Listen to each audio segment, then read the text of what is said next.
the manifestation of Congresswoman Franz Castro. Nandito naman po ang ating mga kawani ng Philippine National Police, ang office ng CIDG. So please, who is representing CIDG here now? The NPNP? May I know, Colonel, what is your name? Yes, sir, Mr. Chair. I am Police Colonel David Poklay of the CIDG, the Deputy Director for Operation. And I Okay. represent Police Brigadier General Torres. Okay, thank you, Colonel. Colonel, Thank you, sir. I believe you heard what Congresswoman Castro has stated before this committee, and it is of paramount importance for the committee as well as the whole House, no, to protect its members, no. Dahil sa nangyaring yan, we would request that you facilitate and submit to this committee the report, the police report on that incident that happened last night, no? Congresswoman Castro, anong oras po yan? Bandang 10:30 to 11. Mr. Around Chair. that time sa BGC area. So please coordinate with the Chief of Police of Makati as well as the station commander of the said district. Mr. Chair, I'm sorry. It's Taguig. Oh, okay. I'm sorry, it's Taguig. Correction. It's in the city of Taguig. Okay. So Thank you. PNP, please take note of that and submit the report to this committee. So now we will now proceed with the admin matters. No, ito napakahalaga po nitong admin matters, and then after the admin matters, we will proceed with the interpellations of the members. Those members who wish to interpellate on the issue of drugs sa ating mga resource persons, please call the attention of the committee secretary and have your name listed as one of the interpellators. So at this point, we'd like to recognize Congressman Caraps Paduano for the admin matters. Thank you, Chairman. First of all, I would like to apologize to the members of this committee, to the chair, co-chairs, and of course to the resource person. Masama na pong pakiramdam ko, kaya po hindi ko pwedeng tanggalin yung mask ko. Anyway, Mr. Chairman, first on the admin matters is the invitation for former Mayor Tumang, and we have in receipt of an excuse letter signed by Attorney Nicole Rose Margaret Amelia of the David Amelia Law Offices, stating that Mayor Tumang is not feeling well, and it's all about his medical condition, Mr. Chairman. And but he never sent a medical certificate. With that, Mr. Chairman, I respectfully move that COMSEC to issue a letter for Mayor Tumang to explain and submit to this committee the medical certificate with regards to his excuse letter in today's hearing. So move, Mr. Chairman. There is a motion to require Yeah. Mayor Tumang to submit to Medical this cert- committee a Medical- medical certificate Yep. for failing to appear in our committee hearing today. Duly seconded. Any objections? Hearing none, motion is carried. Next, Mr. Chairman, is the letter excuse sent to us by former Deputy Ombudsman Arthur Carandang. This is a lengthy letter, and I move, Mr. Chairman, to defer this the letter or letter excuse of former Deputy Ombudsman Arthur Carandang to be discussed on the later part of this hearing. So move, Mr. Chairman. Defer.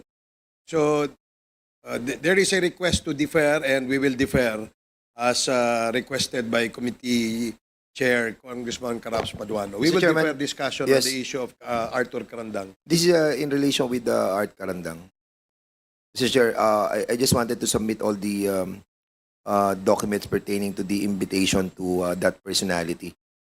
Somebody texted me the documents, but since that we're going to discuss it in a later part of this hearing, gusto ko po sanang i-submit lang kay Chairman Paduano. Okay, thank you, Congressman. Please proceed, Congressman Paduano. Thank you, Congressman Chairman. Fernandez. Next in line is the excuse letter of Mr. Benny Antiporda, since he is now in Taiwan and will be back tomorrow.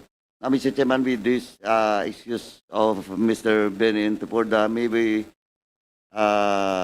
request the Bureau of Immigration to submit to this committee the proof that indeed today Mr. Benny Anteborda is in Taiwan, his travel records, and he's coming back tomorrow, Mr. Chairman. So move, Mr. Chairman, for the BID. Okay, BID, please take note of the request of Congressman Paduano.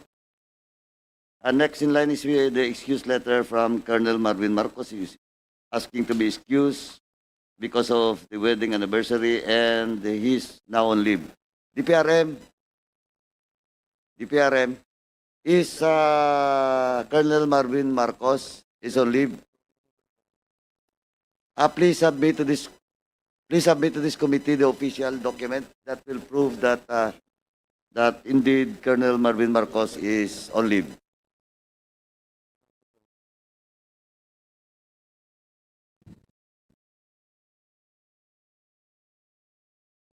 Good morning, Mr. Chair. Yes, Mr. Chair, we will check our records and we will submit the same, Mr. Chair. Thank Good you. morning, Your Honor. Now, next is a letter coming from, excuse letter once again, coming from Attorney Manscarpio. And he take note of a case filed against Jimmy Goban. With this, Mr. Chairman, it's a lengthy discussion with regards to this. And for, in terms of time, I move to defer this discussion on that letter of the Attorney Manscarpio on the later part of this hearing, Mr. Chairman. So move. Okay, there is a request to defer discussion on the excuse letter sent to us by Attorney Manscarpio, and there seems to be no objection from our members. We will defer discussion on this, the said subject matter. Next, Mr. Chairman, is the letter excuse of Mr. Antonio Reyes, Municipal Assessor of Mexico, Pampanga. He has a meeting set with the Ombudsman today, prior meeting. So this, Mr. Chairman, I move that we require Antonio Reyes to submit to this committee proof that indeed he has a meeting with the Ombudsman, Mr. Chairman. So move, Mr. Chairman. I did not quite get the last... Move to require Mr. Antonio Reyes to submit to this committee proof that indeed he has a business or a meeting with the Ombudsman, Mr. Chairman. There is a motion to require Antonio Reyes to submit to this committee proof of his meeting with the Office of the Ombudsman. Siya ang magsasubmit. Yes, of course, Mr. Chairman. Okay, so there is a request, no, for that.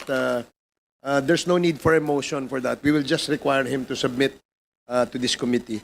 Yes, continue, Congressman Paduano. Next is invitation for General Katapang of UCOR. He has an official function down December 12, 2024, and he sent a representative. Is there any representative from the Is UCOR? there a representative from, may we know, sir, what is the name of the representative of General Katapang? I am Assistant Secretary Al I. Pereras, the Deputy Director General for Administration of the Bureau of Corrections. Thank you, sir. Bakit wala siya? Ano yung- He's now at COMELEC, and for the MOA signing among the COMELEC, PAO, Bucor, regarding the rights of the PDL to participate in the electoral process. That is today. Yes, today at 9 o'clock. Ano lang po, baka makahabol siya mamaya. No? Sige Kung po, matapos tatawagan niya. ko. Okay, thank you. Now, next is letter coming from Architect Alex Tumang. He's attending a wedding on December 12 today, 2024. It is, Mr. Chairman, may we direct the COMSEC for Mr. Architect Alex Tumang to submit to this committee proof to justify his excuse in today's hearing. So directed, COMSEC, please comply.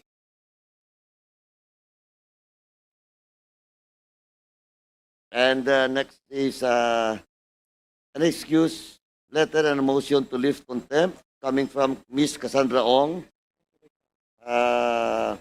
This is also a lengthy discussion, Mr. Chairman, so I move that we defer discussion on the motion to lift contempt for Cassandra Ong. So move, Mr. Chairman. Now, there is a motion to defer the request of, to defer action on the request of Miss Cassandra Leong, Cassandra Leong's detention for dito, no? Dito sa atin. Dito, saan ba siya nakadito? Lifting of contempt. I'm sorry, okay. There is a motion to request deferment of the discussion on the request of Cassandra Leong's lifting of the contempt order of the committee. So we will discuss that later. There is no need for a motion. So COMSEC, please comply. And next, Mr. Chairman, is letter coming from Mr. Tony Yang. The same motion to lift and the contempt and detention order. We will discuss this, Mr. Chairman, the later part of this hearing. So another request to defer discussion is on the motion of the letter of Mr. Tony Yang regarding his this committee's contempt order on Mr. Tony Yang. So we will discuss that later before we adjourn in our committee hearing today. Now, next, Mr. Chairman, is the case of Miss Alice Go, or Go Amping, now detained by virtue of court order in connection with the criminal case filed against her. With this, Mr. Chairman, we also defer discussion on this subject matter on the later part of this hearing. So we will likewise defer the action of the committee on the contempt order of Miss Go Aping or Alice Go. Now, Mr. Chairman, we have also received a motion for reconsideration with regards to the contempt and detention order for Major Leo Raraga.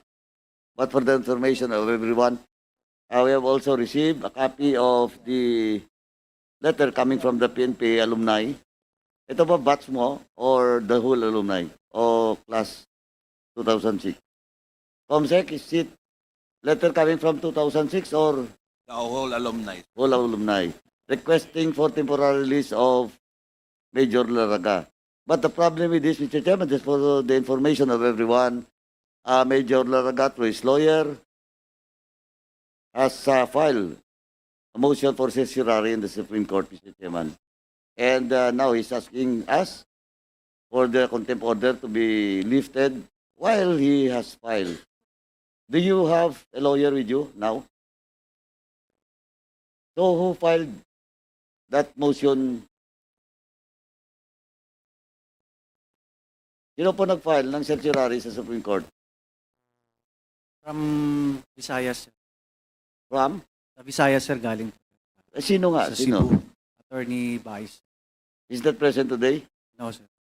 So you're Sir, asking this nag-file committee lang, to sir. lift the contempt while you file a certiorari case in the Supreme Court? Mr. Chair, because yun po kasi daw yung una, yun yung remedy daw, sir. So, we just avail of the remedy, sir. And all other... Eh, naniwala ka sa lawyer mo. Eh, yung problema mo ngayon, you're asking us to lift the contempt? abogado, sir. Eh, ang problema dito, Mr. Chairman, in bad faith. Kasi you filed it in the Supreme Court, then at the same time, you file a motion for reconsideration in the House, in this QuadComm, this committee. Now, anyway, Mr. Chairman, we will discuss this on the later part na lang po. Oh, Sige, Major. we will discuss that later on. In the meantime, you can confer with your lawyers as to the actions that you should take, no, in order for the committee to lift the contempt order. Kasi dalawa yung ginawa mo, nag-file ka nag-certiorari ka sa Supreme Court tapos nagre-request ka sa amin ng lifting of the contempt order. Kung hindi mo final sa Supreme Court, maaaring na-lift na yung contempt mo. So I think you should confer with your lawyer. you talk to your lawyer. Okay? You talk to your lawyer. Do you have a number? Your lawyer. You talk to him para he will give you legal advice with regards to that. Okay, next. Mr. Chairman, is the invitation for, this is the third time, invitation for Police Colonel Grijaldo. He was So, issued a Seocos order, and on November 8, and a subpoena anti-stificandum November 7, and a subpoena anti-stificandum on November 8. he did not attend the hearing. So, Now, Mr. Chairman, we are in receipt of a letter coming from the Chief of Orthopedic Department of the PNP, Krame, from Police Colonel Dominic Guevara, and he's stating that the medical condition of Police Colonel Grijaldo, I would like to read the lower part of the letter, Mr. Chairman. Based on my medical opinion, the patient is ambulatory and capable of moving independently. Therefore, he is physically able to attend the hearing. However, as his overall health condition, it will be prudent to confer with his attending physician. Signed, Police Lieutenant Colonel Lionel Garcia. Now- Congressman Paduano, I believe the PNP medical doctors are present in order to update us on the status of Colonel Grijaldo. Since Colonel Grijaldo is not around, hindi ko malaman kung bakit ngayon ay lagi kang absent, samantalang ikaw ay pinatawag ng kapulungang ito ng 4 na beses. Pero sa Senado, 1 beses ay ikaw ay nag-attend. So, may we know the name of the physician of the Philippine National Police?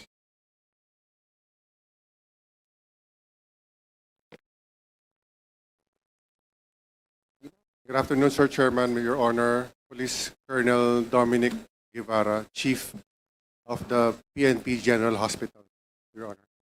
Yes, what can you tell this committee about the health? Yes, Congressman Akop. I don't know if the good doctor has taken it out. If the committee wishes to require the good doctor to take his oath, yes, we will.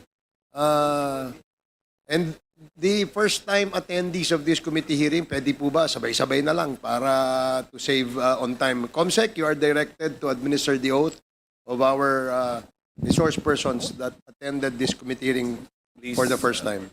Those who are attending for the first time, please stand. And please raise your right hand.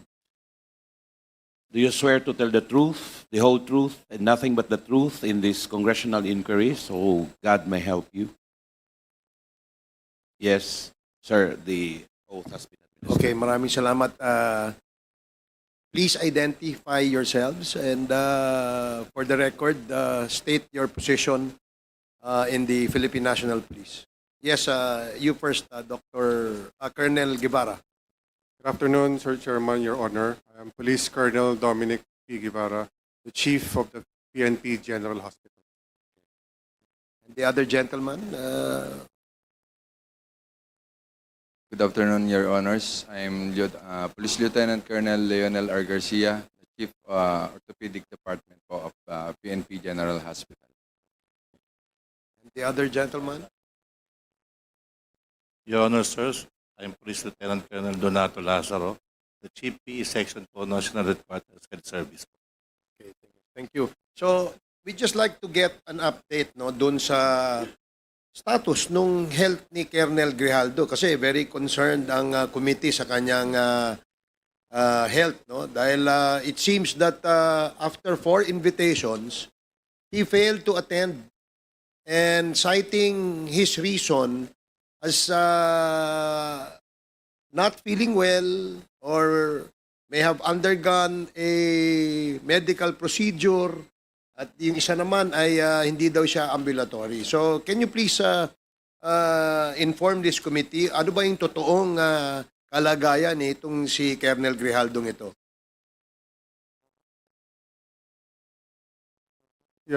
Yes, Your Honor, Sir Chairman.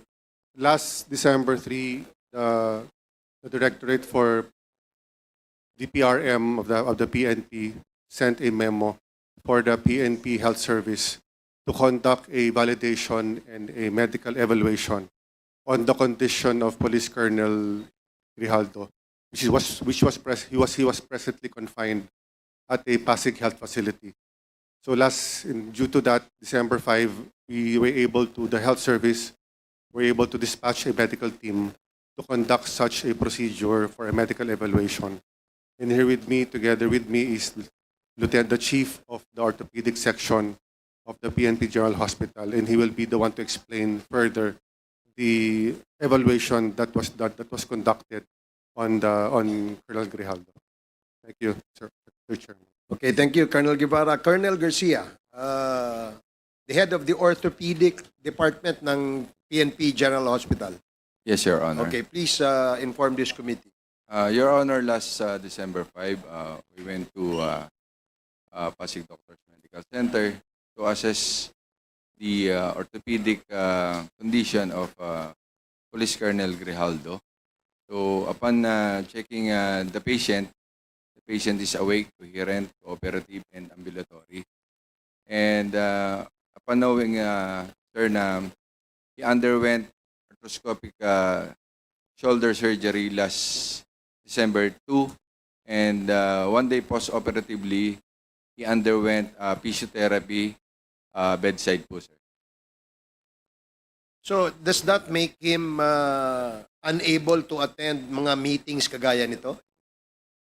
On my orthopedic point of view, sir, the patient, yes, may be able to attend this hearing, but depende po yun, sir, kung papayagan siya ng kanyang attending physician.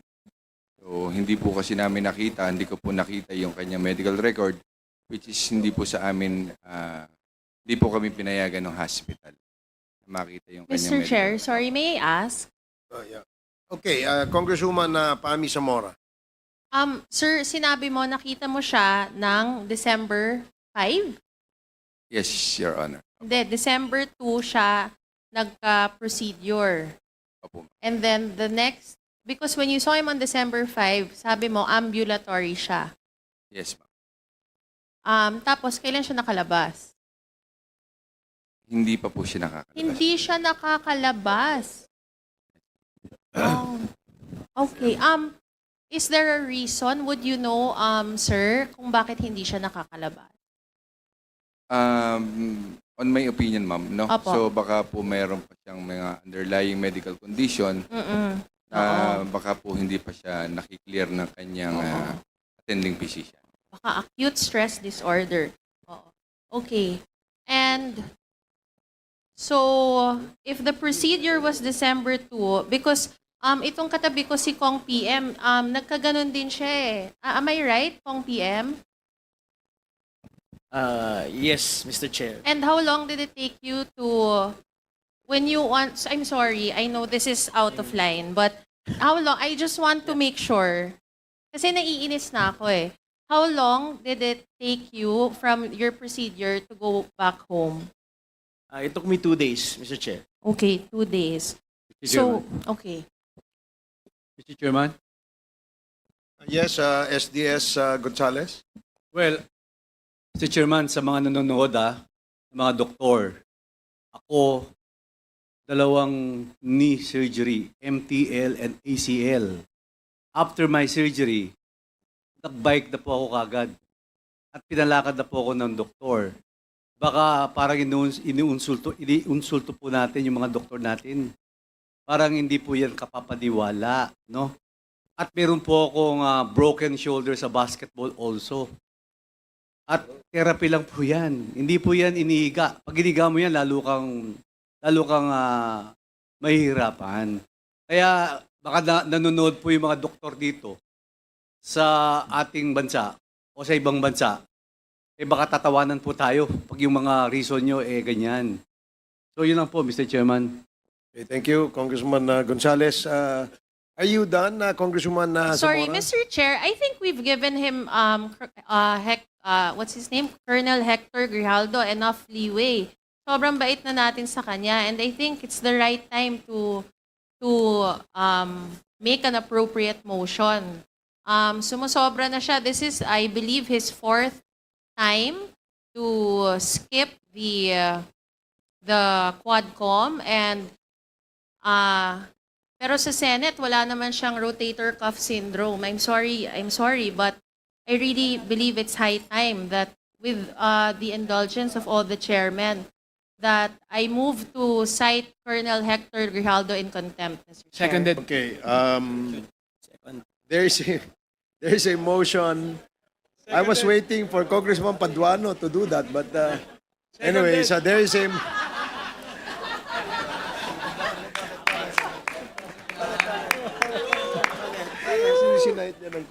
So there is a motion to cite Colonel Hector Grijaldo in contempt for failing to attend the committee hearing of the QuadComm for the fourth time, if I'm not Yes, mistaken, Mr. no, Chair. fourth time. And this is in violation of Section 11 of our Rules of Procedure governing inquiries in aid of legislation. And this was duly seconded, and no objections was heard. So the chair rules that the motion is approved. Comsec, please relay to the Philippine National Police and the appropriate department where Colonel Grijaldo is an active member that the House Committee or the QuadComm has cited him in contempt. Therefore, ang kasunod po nito ay isang order na manggagaling sa committee ito to arrest Colonel Hector Grijaldo for violating the rules of procedure governing inquiries in aid of legislation of the House of Representatives. Mr. Chair, And yes, may I also further move that the contempt order be effective until the QuadComm delivers its committee report. so there is a motion as well to. Seconded. Now, before that, if with the indulgence of Congressman Adyong, the order to cite him in contempt is in order and has already been ruled by the chair. The next appropriate motion is to order the detention of Colonel Grijaldo. And may I know what is the pleasure of the body as far as ordering the detention of Colonel Grijaldo? Any motion? Mr. Chair, just to reiterate my earlier motion, that I move that the contempt order be effective until the QuadComm render its committee report. So he will be detained where? He will be detained until such time that the QuadComm is fully aware in the House of Representatives. Okay, so there is a motion to detain Colonel Hector Grijaldo in the detention facility of the House of Representatives until the QuadComm terminates its committee hearing. Is there any second? Duly seconded. Any objections? Hearing none, the motion is approved. Comsec, please coordinate with the Philippine National Police. Congressman Paduano, please proceed. Thank you, Mr. Chairman. Just to clarify now, that the Colonel Grijaldo was cited in contempt in violation of our internal rule, Section 11, paragraph A, refusal to attend hearings without legal excuse. Para maliwanag lang po. Now, before I proceed to the next item, last item, Mr. Chairman, may I ask the DPRM? Nandito ba yung taga-DPRM, please? DPRM, yeah. Please make the necessary corrections, Comsec, that he is in violation of Section 11, paragraph A of the internal rules of the House. Yes, DPRM. Good afternoon, Mr. Chair, Your Honor. I'm Police Colonel Rowena Acosta, the Chief of the Personnel Holding and Accounting Unit of the Directorate for Personnel and Records Management. Mr. Chair, Your Honor. Thank you, Mr. Chairman. Just a quick question. Ma'am, with this, what the attitude of Colonel Grijaldo with regards to invitations for him to attend this hearing? Diba, yung committee hearings in the House is still part of the official duty, supposedly, of a police officer? Mr. Chair, Your Honor. Yes, Mr. Chair. In fact, when he was absent during the 10th joint public hearing last November 7, our office issued a notice to explain to Police Colonel Grijaldo, and the same was referred to the Directorate for Investigation and Detective Management for pre-charge evaluation and investigation. Last November 25, Mr. Chair, last November 26, the Directorate for Investigation and Detective Management informed us that they are currently conducting a pre-charge investigation, an admin case of neglect of duty to Police Colonel Grijaldo regarding his absence last November 7 of the 10th joint public hearing, Mr. Chair. Last November 27, when he again did not appear during the committee hearing, we again issued a notice to explain to Colonel Grijaldo, and the same was referred again to the Directorate for Investigation and Detective Management, Your Honor. So he is currently have a pending case, ongoing case for neglect of duty, Mr. Chair, Your Honor. Can it fall with the grave neglect of duty? We will refer the matter to the Directorate for Investigation and Detective Management, Your Honor. Because they Mr. were Chair, only informed as, Your Honor, Mr. Chair, that neglect of duty was filed already regarding his absence last November 7, Mr. Chair, Your Honor. So, may case na, admin case na that was filed. Yes, Mr. Chair, Your And Honor. the standard operating procedure or the process, how many days for him to reply? Mr. Chair, he was given the notice to answer regarding the charges against him. May I refer the matter to our SLO, the legal officer, regarding the process, Mr. Chair, if it's okay, Mr. Please, Chair, Your please. Ano lang po, mabilis lang po kasi we have to proceed with the next item.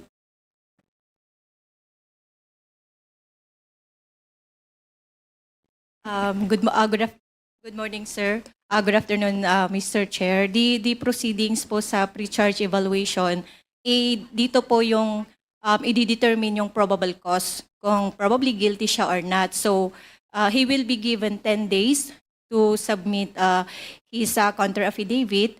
And then after nun po, within 10 days, magsasubmit po yung investigator ng pre-charge investigation report, sir.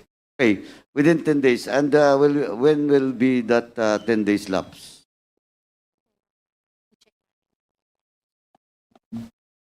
The 10 days will lapse po after na nabigyan po siya ng notice, sir.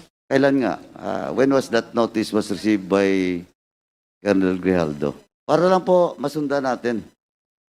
And please, Mr. Chairman, we ask the IDM and the PRM to update us, no, with regards to the case. Ngayon po, ang tanong lang po, when was the time that Colonel Grijaldo received? We will check the records po ng DIDM, sir. Kasi po, the previous hearing was November 7, November 8. So, we do believe that during that time, after siguro, kasabihin mo na, after 2 days or 3 days. So now, it's December. Tama? Yes po, sir. November. Anyway, ano lang po, Yes, sir. We will check our records. check nyo na lang po, then mamaya, update na lang po, no? Yes, sir. Yes po, Your Honor. Thank you, Mr. Chairman. Mr. Chair. Mr. Chair. Yes, Congressman Flores. Just to add with what Chairman Caraps was saying, PNP, for a while, for every time that he fails to appear here giving flimsy excuses like that, would it be one count? Yes po, Mr. So Chair. are you saying that you have filed or initiated 2 or more of the cases against him? Yes po, Mr. Chair. We want to be sure, kasi it's obvious that he's making these excuses to avoid appearing here in this committee. Yes po, Mr. Chair.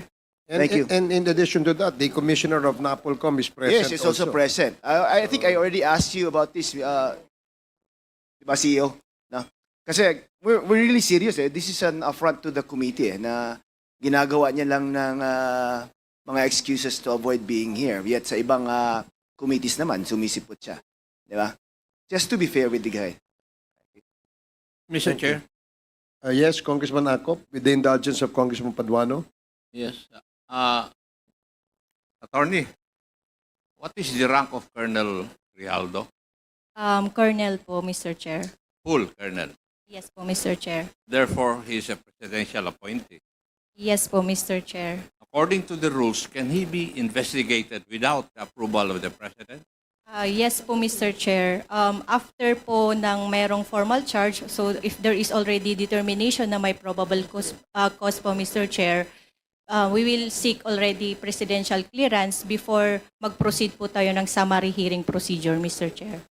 So you are telling this committee that the time that you will seek presidential clearance for you to investigate a presidential appointee would be after the finding of a probable cause? Yes, Mr. Chair, yung pag-seek po ng presidential clearance to proceed to summary hearing na po, sir, proper.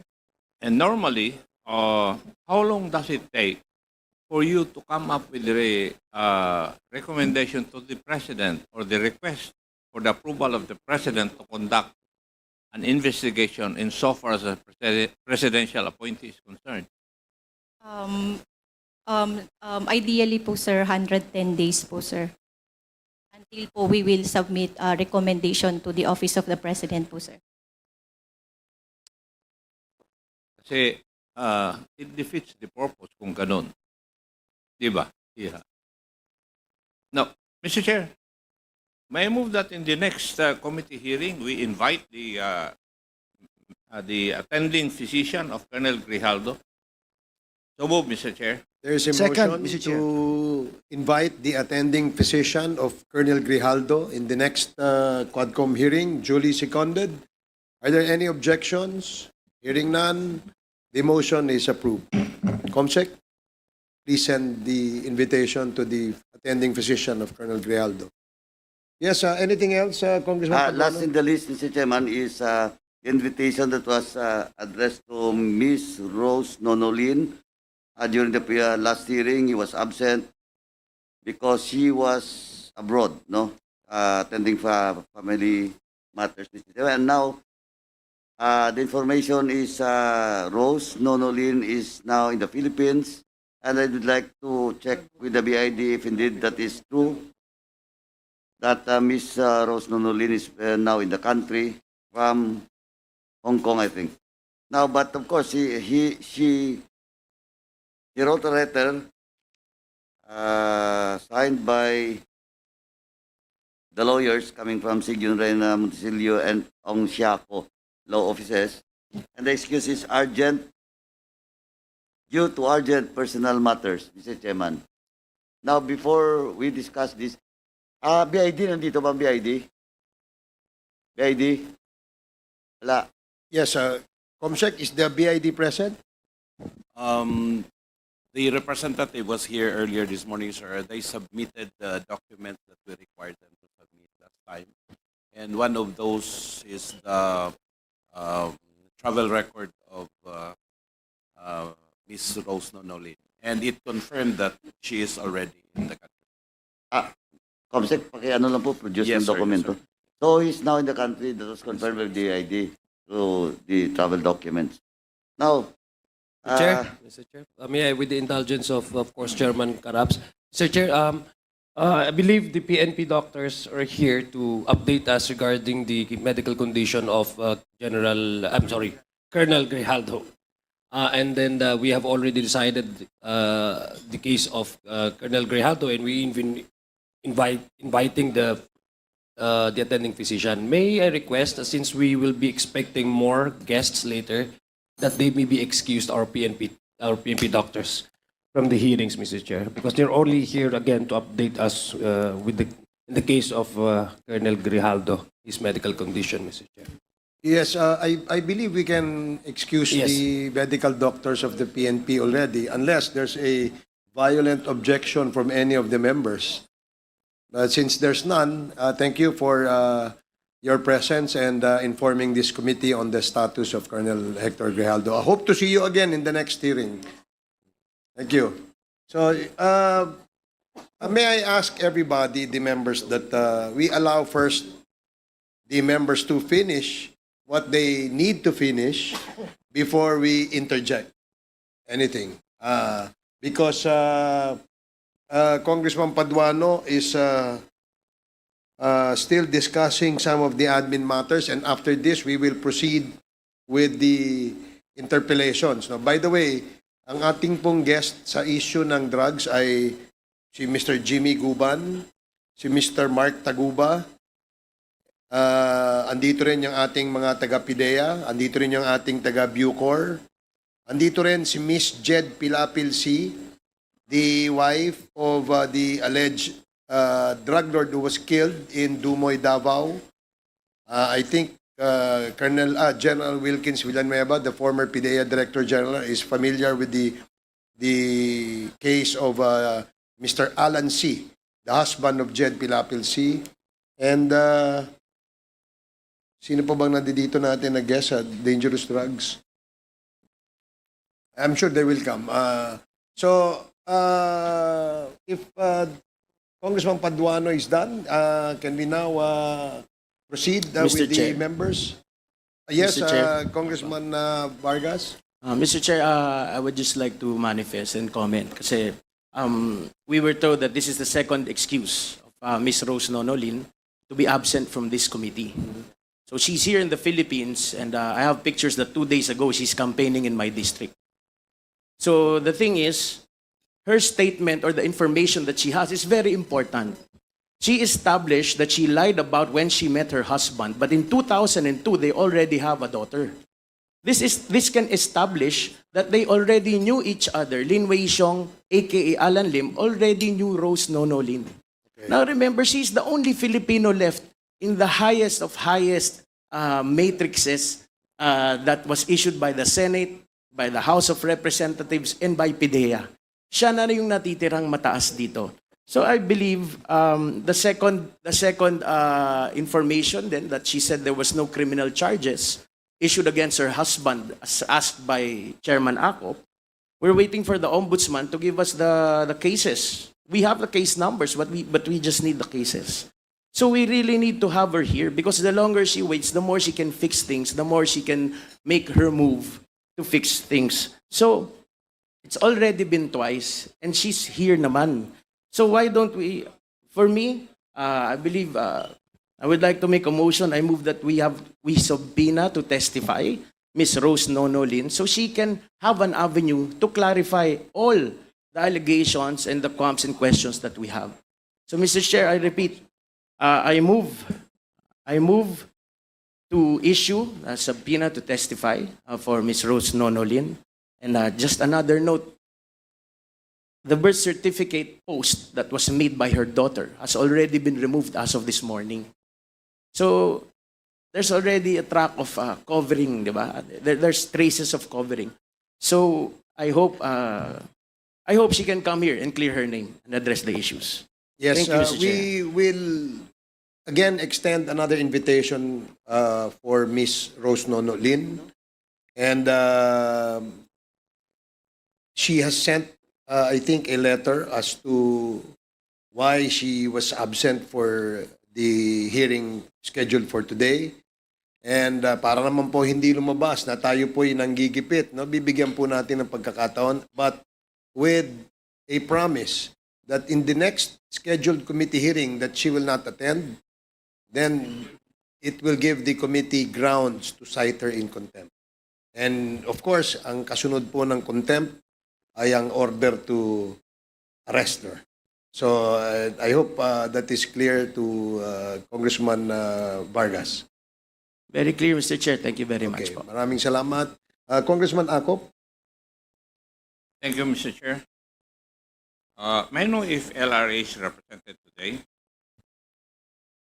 Any representative from LRA? Good afternoon, Mr. Chair. Good afternoon to the honorable members of the committee. Thank you, Mr. Chair. Were you present in the previous hearing? Yes, Mr. Chair. Now, I think there are some requirements from your office which are supposed to submit. Yes, Did you Mr. submit Chair. all these requirements? Earlier this morning, Mr. Chair, 2 requirements out of 4 requirements are submitted earlier this morning, Mr. Chair. Because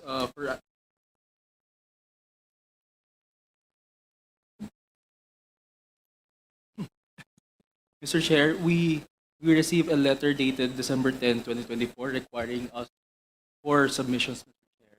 For items number 1 and 4, Mr. Chair, the same has been complied earlier this morning, Mr. Chair. However, for items number 2 and 3, the same has not yet been complied, Mr. Chair, considering that there's a need for further investigation, Mr. Chair, considering that the request mentioned in items number 2 and 3 requires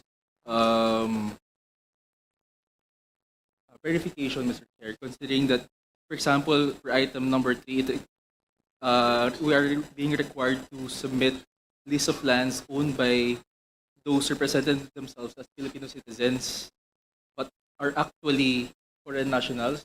The same is, in order to comply the same, Mr. Chair, there's still need to verify the nationality. I'll be specific. Did you submit a precise calculation of the land areas represented by the 30 titles issued to Empire 999? Yes, Mr. With Chair. a special focus on the 9 titles located in Mexico, Pampanga. Yes, Mr. Chair. Was this submitted already? Yes, Mr. Chair. Thank you. And about the land documents pertaining to the land transactions between Mr. Alex Tumang and Mr. Willie Ong? Yes, Mr. Chair. Submitted already? Yes, Mr. Chair. How about you all the detailed reports on the number of land holdings acquired by Empire 999? Submitted, Mr. Chair. Submitted. And lastly, for you to provide a complete accounting of all lands transferred to foreign nationals in Mexico, Pampanga, including both titled and untitled property.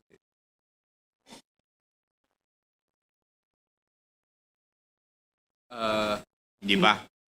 In order to confirm, Mr. Chair, Attorney Lorna D is here. The Register of Deeds for the province of Pampanga.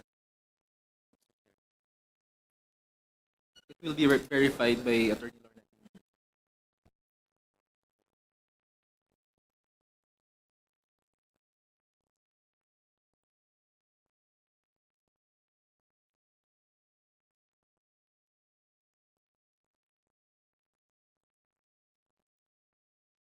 Your Honor, good morning.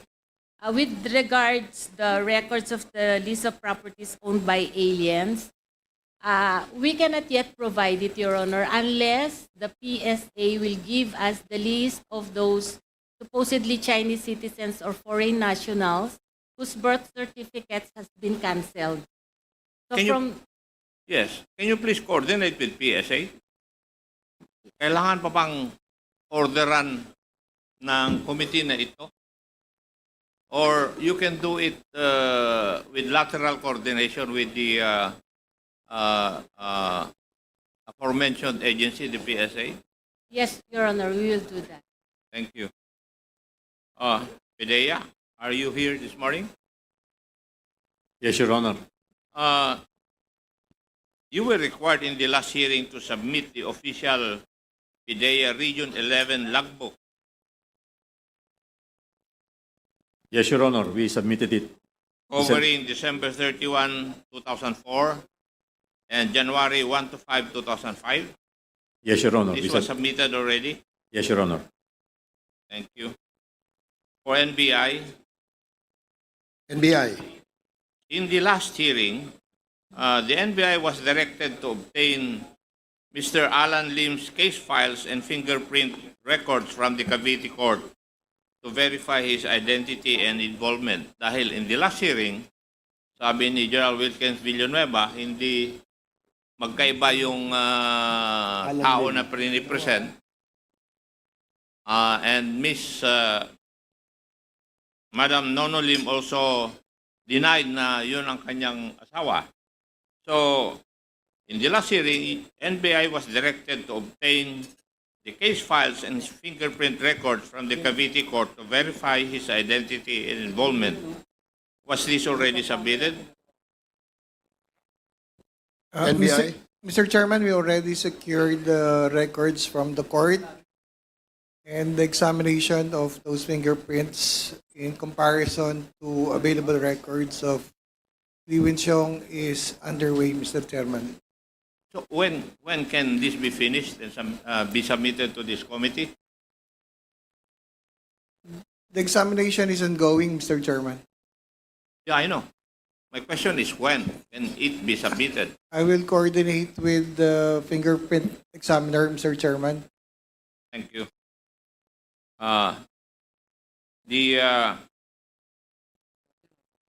Is the LTO represented today? Wala. LTO, are you around? There's no LTO representative. Because in the last hearing, Mr. Chair, yung listahan po ng mga ini-eliminate o nililiquidate, kaya madali raw mahanap dahil ang tumutulong po sa kanila ay yung taga-LTO. Kaya we were asking for the complete name of the regional director of LTO then. Kaya I think LTO was directed to find out kung sino po yung kwan nun. So, COMSEC, have we communicated with the LTO as to the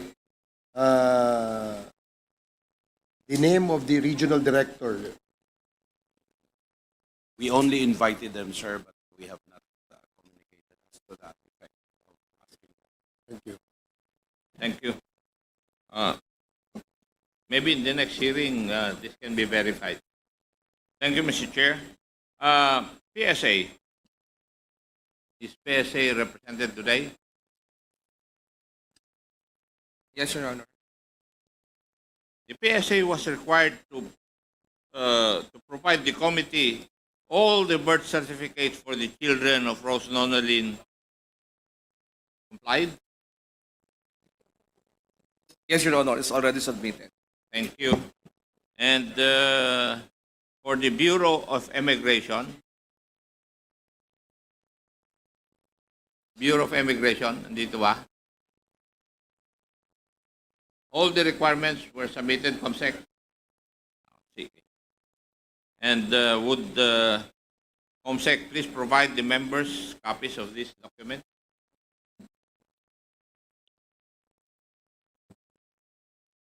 I think that would be all, Mr. Chair. Marami pong salamat. Okay, thank Chairman, you. Chairman. Thank you, Just, Congressman one Acop. Yes, Congressman Paduano. Chairman, with regards to the documents being required to LRA, ma'am, I have talked before the hearing started.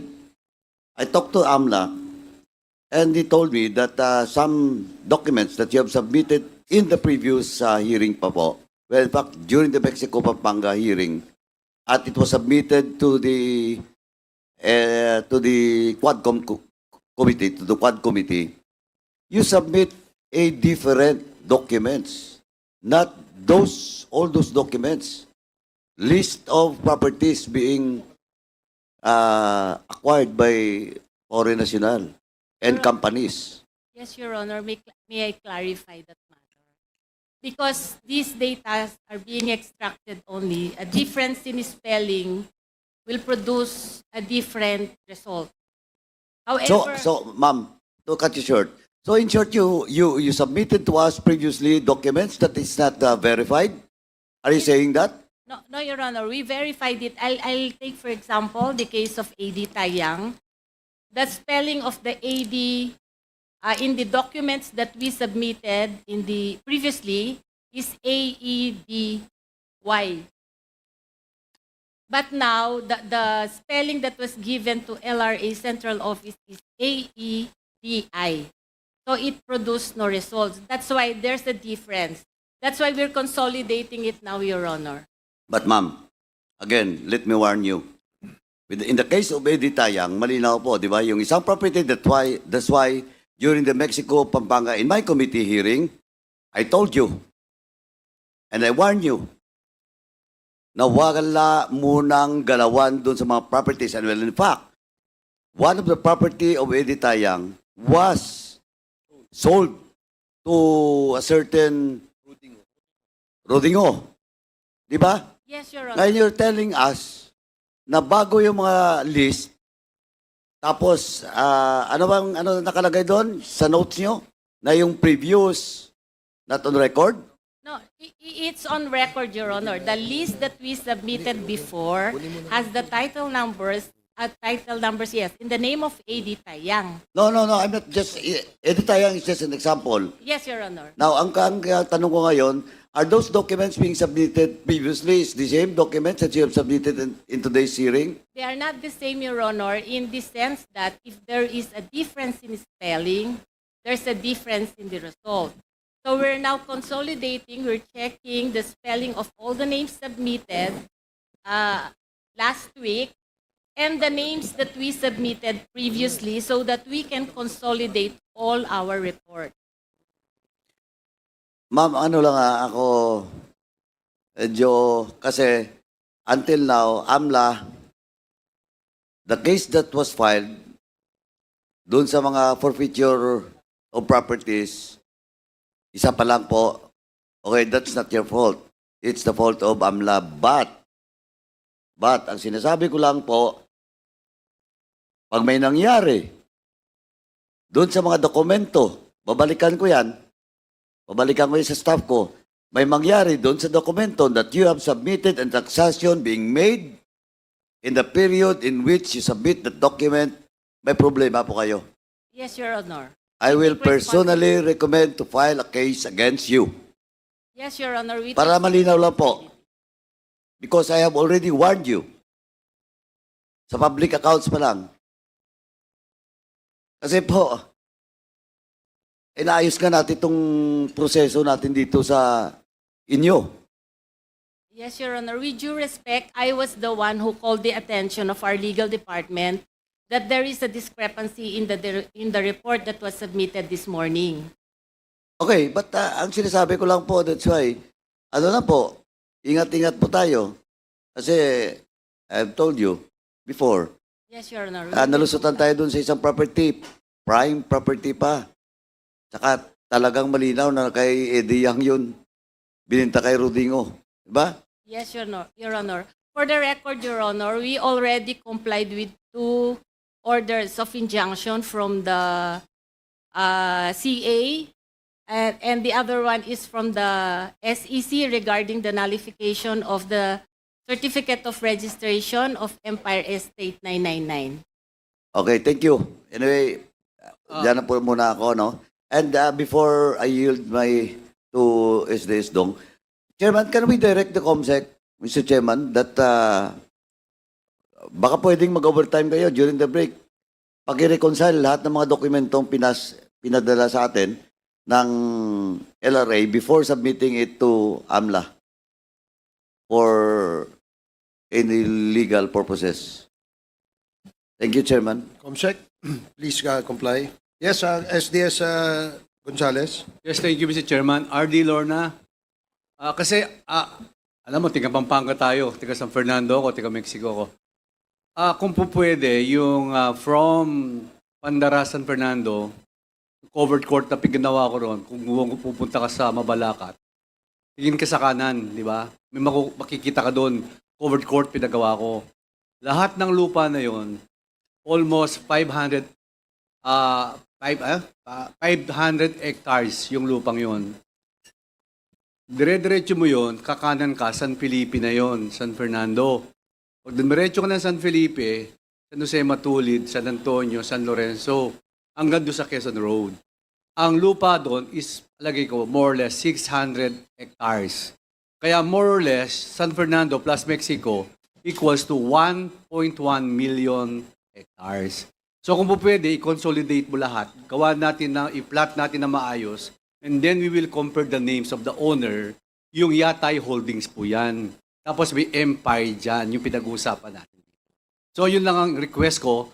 If you can coordinate to the assessor of the city of San Fernando and the city and municipality of Mexico, and then the RD, the LRA, we can consolidate all of that. Yes, Your Honor, we will coordinate with the assessor of the City of San Fernando.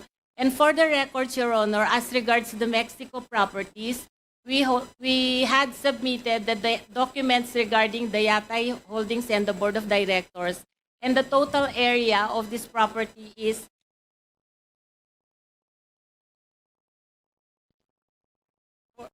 499 Hectares. hectares, Your Honor. 499 hectares. So hindi ako malapit dun sa sinabi ko.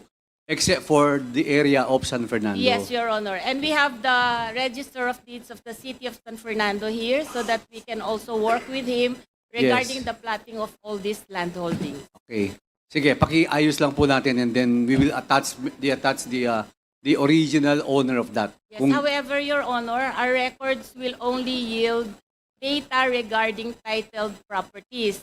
The unregistered titles, unregistered lands, the records of which may be taken from the City Assessor of San Fernando and the Assessor of Mexico. Yes, we can plot that if we have the title. Whoever, kung yung pangalan, medyo mali yung spelling, we can plot the consolidation Yes, of the Your Honor. of the We will property. submit the record. Thank you. Thank you, Mr. Chairman. Thank you, RD Lorna. Thank you, SDS Gonzalez. Now we will proceed with the interpellation proper. The first to interpellate is, may I have the list, Congressman Paduano?